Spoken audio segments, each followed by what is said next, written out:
यात्रियों का सुरक्षा को ध्यान में रखते हुए उसको टेम्पररी रोका गया है।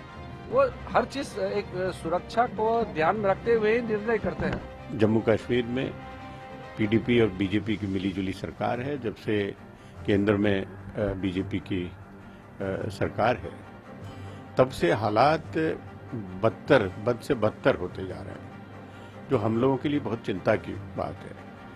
इसका एक ही अंदाज लगाया जा सकता है कि जो बेमेल का गठबंधन हुआ है वो पूरी तरह से फेल हुआ है।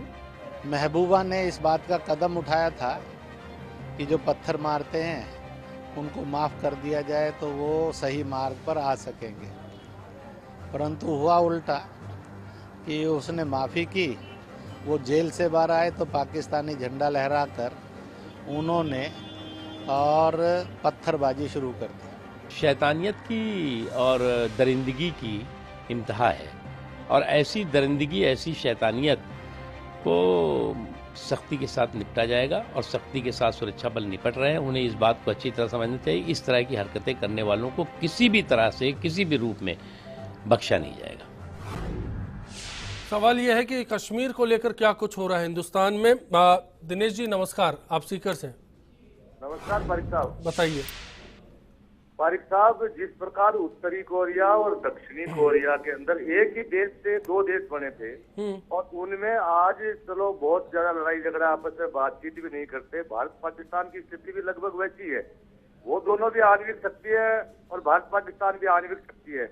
जब पाकिस्तान आतंकवाद को बढ़ावा देता रहा है, भारत के खिलाफ कार्रवाई करता रहा है, तो ऐसी स्थिति में उसे बातचीत करना बंद कर देना चाहिए। यही भारतीय जनता पार्टी जब विपक्ष में थी, कांग्रेस की सरकार थी, तो ये कहा करती थी। दूसरी बात, बीजेपी का और पीडीपी का जो अलायंस कश्मीर में बना है और जब से सरकार बनी है बीजेपी के केंद्र में, उसके बाद से कश्मीर के हालात ज्यादा खराब हुए हैं। जो पाकिस्तानी झंडे, आईएसआई के झंडे जो फहराते हैं देश में, कश्मीर में, वो संविधान के खिलाफ है। उनको गिरफ्तार किया जाना चाहिए और उनको सजा दी जानी चाहिए और उनको वहां। धन्यवाद, लेकिन ऐसी कार्रवाई नहीं होती। कृष्णा कोरानी जी हैं जयपुर से, नमस्कार। सर नमस्कार पारिक साहब, मैं भी यही कहूंगा पारिक साहब, हमारे जब विधानसभा चुनाव हुए थे तो हमारे देश के प्रधानमंत्री ने बड़े बड़े वादे किए थे कि पाकिस्तान से अगर कोई भी हमारे यहाँ से वारदात होती है तो उसका मुंह तोड़ जवाब दे देंगे। आज भी तो 13 हिंदुस्तानी थे ना जिनकी जान गई, वो भी तो 13 हिंदुस्तानी। तो आज भारत के प्रधानमंत्री या गृह मंत्री क्यों मौन बैठे हैं? चलिए मैं आता हूं सब मसलों को लेकर। बीजेपी सरकार ने दरअसल 2 साल केंद्र सरकार को हो चुके हैं, कश्मीर में गठबंधन को लेकर बात हो रही है, क्या कुछ किया गया? ज़्यादा कुछ सामने नहीं आता। कश्मीर घाटी में पंडितों को फिर से बसाने की बात, एकमात्र जो कदम है वो यहाँ पर निकल कर आया। इस बीच में सवाल है उस कवायद का जिसके तहत माना जाता है कि हमारी सेना के साथ कहीं ज्यादती हो रही है। ये इमोशन के बीच में स्ट्रेटेजिकल कदम पर चूक हुई है, आप मानेंगे लक्ष्मीकांत जी? बिल्कुल नहीं। आप देखिए जिसकी बात हम लोग कर रहे हैं, हमारे जो एक साथी विश्लेषक यहाँ पे कह रहे थे कि वो भारतीय लोग हैं या भारतीय यूथ था वो जो मरा, वो आपको मैं जानकारी के लिए बता दूं कि उसका जो शव है मरने के बाद उसको पाकिस्तानी झंडे में वहां पर दफनाया गया है। और वो लोग भारतीय सेना, वहां जम्मू कश्मीर की पुलिस, वो भी वहां की लोकल पुलिस है, उसके वाहन को उन्होंने झेलम नदी में गिरा दिया। वो लोग भारत विरोधी नारे लगाते हैं, पाकिस्तान का झंडा फहराते हैं। और फिर हम क्या करें जब कोई पाकिस्तानी या पाकिस्तान प्रेरित आतंकवाद के द्वारा भारत के लोगों को तबाह करने के हरिद्वाल जी ने एक बात कही थी कि 10 बरस अमन में रहा घाटी, तो अब क्यों हो रहा है ऐसा? मजाक, इससे बड़ा मजाक इस देश की जनता के साथ हो नहीं सकता कि ये कहें कि 10 वर्ष अमन में रहा। आप देखिए पाकिस्तान के आतंकवादी कश्मीर की सीमा से आते थे और बॉम्बे में ताज होटल चढ़ा के चले जाते थे, हमारे जयपुर में 77 लोगों को मार के चले गए, दिल्ली में मार के चले गए। कश्मीर की सीमा से नहीं, ये तो आए आपके जयपुर वाले, तो जयपुर में जो धमाके करके गए, जो दिल्ली में बाटला उसमें मारे गए, जो और कहीं मारे गए, जो चाहे जहां धमाके कर जाते थे वो लोग थे। तकलीफ इसी बात की है, आप बात नहीं समझ, तकलीफ इसी बात की है, तकलीफ इसी बात की है कि जो लोग सीमा में भारत को बर्बाद करने की साजिश के साथ घुसने की कोशिश कर रहे हैं वो वहीं पे मारे जा रहे हैं। इसलिए उनके जो पैरोकार हैं वो दो फ्रंट मानते हैं, कश्मीर के भीतर के हालात का और दूसरा पाकिस्तान के साथ रिश्तों का।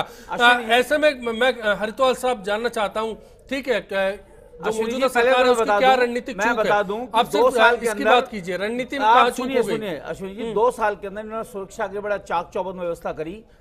इतिहास के अंदर मिलिट्री कैंप के मुख्यालय पर जिस प्रकार का, जहां पर बहुत बड़े हथियार थे, इस प्रकार का अंदर घुसकर जो हमला किया गया, इनकी इंटेलिजेंसी की चूक थी। पठानकोट का जिक्र आप कर रहे हैं जी। और मैं ये नहीं कहता कि हमने चारों तरफ सीमा सीज की थी, मैंने ये कहा है कि 10 साल में आज के कंपेरिजन में उस वक्त शांति थी, संयम बड़ा था।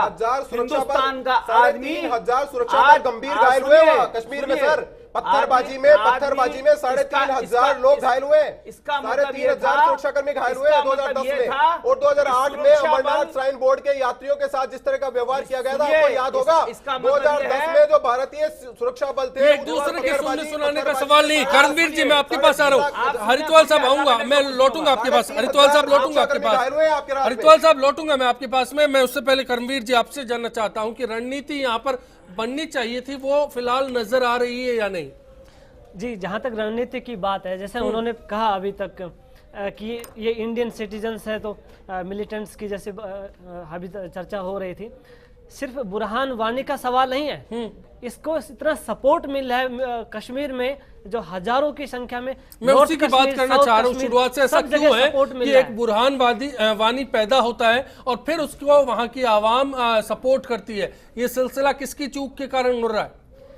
ये पूरी तरह से पॉलिटिकल जो एस्टेब्लिशमेंट है, चाहे जम्मू कश्मीर में हो, पहले की सरकार और मौजूदा सरकार में कोई फर्क है? इनकी चूक है, अपनी नाकामियों को छुपाने के लिए कह दे कि वो मिलिटेंट था। मिलिटेंट क्यों बने और बन गए?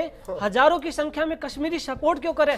20 साल पहले 1989 में 90 में इस तरह की घटनाएं हुई थी, लोकल सपोर्ट मिली। उसको छोड़ देना चाहिए था ना, मारना नहीं चाहिए था उसको। मारना चाहिए था, मिलिटेंट को मारना नहीं चाहिए था। कंडेम करते हैं आपके कहने के अनुसार उस मिलिटेंट को मारना नहीं चाहिए था। सभी कश्मीरियों को नहीं मारना, बोलने तो दीजिए जी।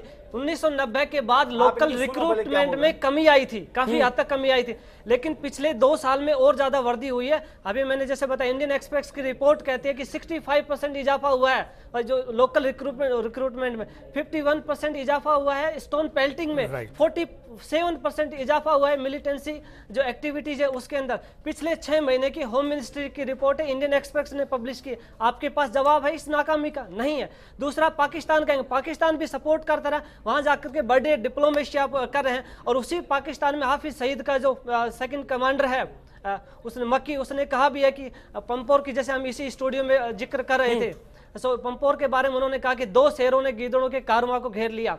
कोई कार्रवाई पाकिस्तानी एस्टेब्लिशमेंट क्यों नहीं करा? आप उसके साथ इतना दोस्ताना ये सिलसिला राजनीतिक चूक के रूप में ही देखने को मिल रहा है फिलहाल। कंफ्यूज एक स्ट्रेटेजी बनानी चाहिए थी। हमने बॉर्डर सील कर दिया, लेकिन जो अंदर के मामले हैं वहां पर फिलहाल जो कारगर कदम होना चाहिए था वो एक मुठभेड़ के रूप में ही नजर आ रहा है। देखिए, कुल मिलाकर के सरकार की जिम्मेवारी थी कि एक तो समाज के बीच में काम करे, यानी जम्मू और कश्मीर के जो लोग हैं उनके बीच में काम करे, और दूसरा फोर्सेस के साथ में जो हमारा बॉर्डर है उस पर काम करे, जिसमें कि जो मिलिटेंसी की एंट्री होती है वो रुके।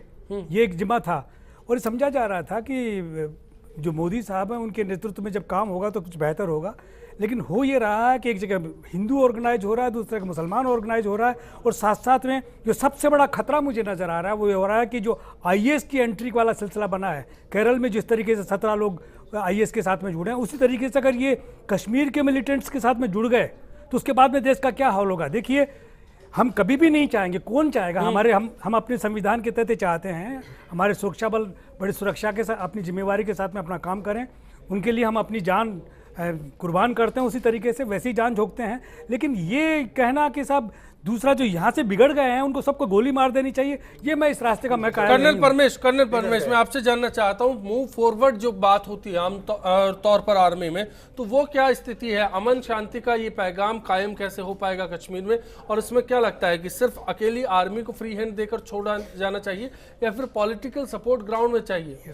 देखिए साहब, गलती कश्मीर में शुरू से हुई है, और उसका खमियाजा जो पार्टी, मैं किसी भी पार्टी का नाम लेना नहीं चाहता, बिकॉज मैं इस वक्त दोनों की दोनों पार्टी से की तरफ से नहीं बोल रहा हूं, मैं सिर्फ मिलिट्री पॉइंट ऑफ व्यू से बोल रहा हूं। 1987 में इलेक्शन रिग हुए, उसके बाद से 1989 से ये मिलिटेंसी ने टूल पकड़ा है जी। तो इसका वे फॉरवर्ड यही है, carrot and stick. Carrot and stick policy का मतलब ये है कि आर्मी के ऑपरेशंस जारी रहने चाहिए, बहुत हैवी तरीके से हमें मिलिटेंट्स के पीछे भागना चाहिए। इस वक्त कश्मीर के अंदर 143 मिलिटेंट्स आइडेंटिफाई हुए हैं बाय दी जो आईबी की सेंसस के मुताबिक। उसमें से 89 मिलिटेंट्स लोकल हैं और उसमें से 60 मिलिटेंट साउथ कश्मीर के हैं, बाकी मिलिटेंट्स फॉरेन मिलिटेंट्स हैं। अब ये जब इतने आंकड़े हमारे पास आ चुके हैं और हम लोग ग्रिड पैटर्न डिप्लॉयड हैं, तो आप ये समझिए कि कुछ टाइम के अंदर ये सारे के सारे एलिमिनेट होंगे जब तक कि बॉर्डर सील्ड है। तो way forward is carrot and stick, और कैरेट जो है वो सरकारें लेकर आती है, आर्मी कैरेट लेकर नहीं आती है। वे फॉरवर्ड ये है कि आपने अभी तक डेवलपमेंट नहीं किया, आपने कोई भी ह्यूमन इंडेक्स जो है उसके ऊपर जोर नहीं दिया। राइट।